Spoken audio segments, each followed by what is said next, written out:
Qu'est-ce que la massothérapie? La massothérapie est une alternative à la médecine moderne. Le terme massage tient son origine du mot arabe « mas », signifiant « palper ». Massage ou massothérapie regroupe toute une famille de méthodes faisant appel au geste et à la sensibilité du corps humain. Il s'agit d'une pratique fondée sur la stimulation de zones précises pour atténuer les douleurs et traiter certaines formes de maladies. Étymologiquement parlant, la massothérapie signifie « le massage qui soigne ». Cette technique thérapeutique ancestrale existant depuis des milliers d'années était déjà utilisée par nos ancêtres dans de nombreuses autres cultures et civilisations et regroupe une grande diversité de techniques manuelles. Malgré des différences de philosophie et de type de manipulation, ces techniques partagent plusieurs points communs. Ainsi, les principaux objectifs de la massothérapie sont de favoriser la détente musculaire et nerveuse, la circulation sanguine et lymphatique, l'assimilation et la digestion des aliments, l'élimination des toxines, le bon fonctionnement des organes vitaux et l'éveil à une conscience psychocorporelle. Les bienfaits de la massothérapie sont innombrables.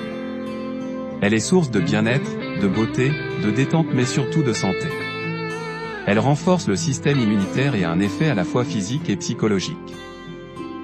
Telle qu'on la connaît aujourd'hui, la massothérapie a simplement été perfectionnée, raffinée et modernisée afin que le toucher devienne une approche plus structurée. L'histoire derrière la massothérapie. Des textes et des illustrations ont mis en évidence que le massage faisait partie de la médecine traditionnelle chinoise, vieille de 4000 ans, ainsi que de la médecine ayurvédique de l'Inde. Des techniques manuelles de guérison sont également utilisées en Égypte et en Afrique depuis plus de 4000 ans. En Occident, la pratique date de l'époque gréco-romaine. Chez les Grecs, passionnés par la beauté et l'éducation physique, le massage s'inscrivait dans la culture populaire. Il était de coutume, dans les gymnases et les palestres, de faire suivre un bain d'une bonne friction avec des huiles. Hippocrate, 460 à 377 avant Jésus-Christ, le père de la médecine occidentale, l'utilisait comme méthode de traitement. Par contre, chez les Romains, le massage n'avait pas de connotation thérapeutique. Il se pratiquait dans des endroits publics, salles de repos, gymnases, ateliers de massage, transformés plus tard en lieux de débauche, ce qui contribua à la mauvaise réputation du massage et à son interdiction par le clergé. C'est à la fin de la Renaissance que certains médecins ont réintroduit cette pratique.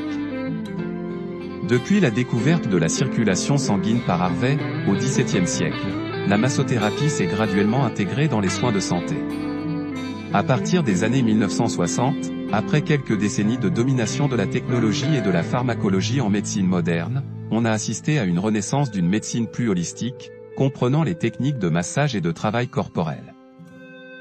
Actuellement, la massothérapie est réglementée dans 3 provinces canadiennes, l'Ontario, la Colombie-Britannique et Terre-Neuve et Labrador, et dans une vingtaine d'États américains. En Europe, ce sont les professions de kinésithérapeute et de masseur-kinésithérapeute qui sont reconnues. En Allemagne, la pratique est couverte par le régime d'assurance maladie. En Chine, elle est complètement intégrée au système de soins de santé.